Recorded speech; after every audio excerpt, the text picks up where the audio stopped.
आने वाला है, जल्दी से लाइक और शेयर कर दो। आगे बढ़ते हैं इस वीडियो में, चलिए शुरू करते हैं कि हमेशा मोटिवेटेड कैसे रहे। तो इससे पहले कि इस क्वेश्चन की हम डेप्थ में चले, मैं आपको बताना चाहूंगा एक ऐसी स्टडी के बारे में जो बहुत ही इंटरेस्टिंग है। वो हुई थी कोलंबिया यूनिवर्सिटी में 1998 में। एक प्रोफेसर ने स्टडी को किया जिसमें कि बहुत सारे बच्चे थे जो कि सारे 5th स्टैंडर्ड के थे और उनको पजल्स थी बहुत तरह तरह की सॉल्व करने के लिए। उसमें से कुछ पजल्स बहुत ही मुश्किल थी, कुछ बहुत ही आसान थी। उसके बाद में जब उन बच्चों ने उन पजल्स को सॉल्व किया तो उसके बाद में सभी बच्चों को एक ही बात कही गई कि आपने बहुत अच्छा किया। बस यहां पर एक छोटा सा फर्क था। आधे बच्चों को उन्होंने कहा कि आपने इतना एक्स्ट्राऑर्डिनरी इसलिए परफॉर्म किया क्योंकि आप बहुत ही ज्यादा इंटेलिजेंट हो, और बाकी के जो आधे बच्चे थे उनको कहा गया कि आपने जो इतना एक्स्ट्राऑर्डिनरी परफॉर्म किया उसकी वजह थी आपका हार्ड वर्क। फिर उसके बाद में दोबारा से इन सब बच्चों को कुछ पजल्स दी गई सॉल्व करने के लिए, जिसमें से कुछ बहुत ही आसान थी और कुछ बहुत ही मुश्किल थी। अब यहां पर कुछ बहुत इंटरेस्टिंग निकल करके आया जो किसी ने एक्सपेक्ट भी नहीं किया था। वो बच्चे जिनको कहा गया था कि आप बहुत इंटेलिजेंट हो, बहुत स्मार्ट हो, उनको जब वो पजल्स मिली तो उन्होंने क्या किया, जो मुश्किल पजल्स थी उसको छोड़ दिया, आसान पजल्स के ऊपर काम करना शुरू किया, और उसमें भी कुछ देर बाद ही वो बच्चे बोर हो गए।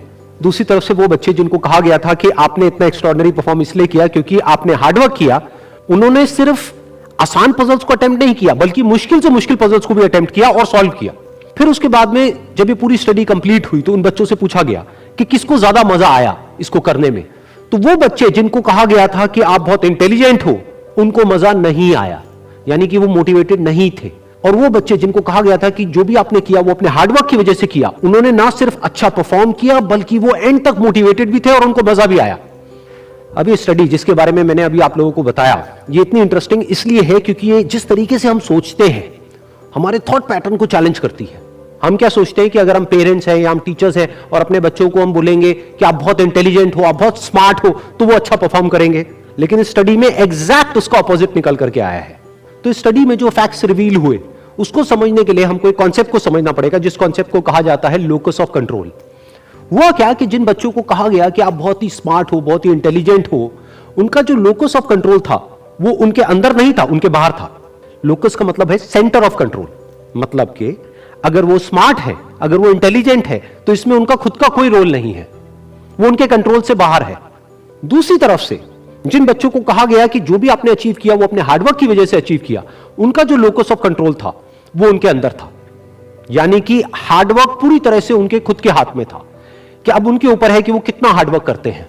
और ये सिर्फ इस स्टडी में निकल करके नहीं आया है, इस तरह की और भी बहुत सारी स्टडीज हुई हैं, बहुत सारी रिसर्चेस हुई हैं जहां पर एग्जैक्ट यही चीज निकल करके आई है कि अगर हम खुद को हमेशा मोटिवेटेड रखना चाहते हैं तो उसका सिर्फ एक तरीका है कि जो कंट्रोल है वो पूरी तरह से हमारे अपने हाथ में होना चाहिए। तो अब समझने की कोशिश करते हैं कि ऐसा क्या होता है कि जो कंट्रोल है वो हमारे हाथ से चला जाता है, और ऐसा क्या होता है जब कंट्रोल हमारे हाथ में आ जाता है। जब भी हम एक्सटर्नल फैक्टर्स की बात करते हैं कि मैं ये नहीं कर पा रहा इस वजह से, उस वजह से, उस वजह से, जो कि मेरे कंट्रोल से बाहर है, तो हमारे हाथ से कंट्रोल चला जाता है। लेकिन जब हम बात करते हैं कि हम एग्जैक्टली क्या कर सकते हैं, जब हम अपनी कैपेबिलिटीज के बारे में बात करते हैं, तब कंट्रोल पूरी तरह से हमारे हाथ में आ जाता है। जब हमारा फोकस उन रीजंस पे नहीं होता है जिनकी वजह से हम वो नहीं कर सकते जो हम करना चाहते हैं, बल्कि उस जगह पर होता है कि जिस वजह से हम वो कर सकते हैं जो हम करना चाहते हैं, तब हम अंदर से मोटिवेटेड होते हैं। फॉर एग्जाम्पल, आप जिस भी फील्ड में हो उस फील्ड में कुछ लोग हैं जो टॉप पे बैठे हैं। आपके पास में दो ऑप्शन है। एक, आप बोल सकते हो कि वो लोग, उनके अंदर कुछ स्पेशल है, उनके अंदर कुछ एक्स्ट्राऑर्डिनरी है, उनके अंदर कोई ऐसा टैलेंट है जो आपके अंदर नहीं है, या फिर उनकी किस्मत है जिसकी वजह से वो वहां पर बैठे हैं, या फिर उनके पास में कुछ था, किसी का सपोर्ट था जिस वजह से वो वहां पर है। अगर इसमें से ऐसा आपने कुछ भी बोला तो आप फंस गए। अब आप मोटिवेटेड नहीं रह सकते उस काम को करने के लिए जो आप काम कर रहे हो, क्योंकि अब कंट्रोल आपके हाथ से बाहर है। क्योंकि अब अगर आपके पास में वो है ही नहीं जो उनके पास में है, तो अब आप वो कैसे बन सकते हो जो कि वो बन चुके हैं। लेकिन अगर आप ये बोलते हो कि जिस भी फील्ड में आप हो उस फील्ड में जो भी टॉप पे बैठे हैं वो वहां पर है अपने हार्डवर्क की वजह से, अपने स्मार्टवर्क की वजह से, या जो कुछ भी उन्होंने किया, जो कुछ भी उन्होंने सीखा उसकी वजह से, तो अगर वो कर सकते हैं तो मैं भी कर सकता हूं। उन्होंने भी मेरी ही तरह एक ना एक दिन कहीं ना कहीं से शुरुआत करी थी, जहां से कि आज मैं शुरुआत कर रहा हूं। तो मुझ में और उनमें अगर कोई फर्क है तो वो सिर्फ एक है, वो है टाइम का, कि आने वाले 10 साल बाद या 20 साल बाद मैं भी उन्हीं की जगह पर हो सकता हूं या उनसे भी आगे हो सकता हूं जहां पर आज वो है। तो अब कंट्रोल पूरी तरह से आपके हाथ में है। तो हमारे पास में हमेशा ये दो ऑप्शंस होते हैं, एक कि हम कंट्रोल को अपने हाथ से छोड़ दें, और दूसरा कि कंट्रोल हम पूरी तरीके से अपने हाथ में ले लें।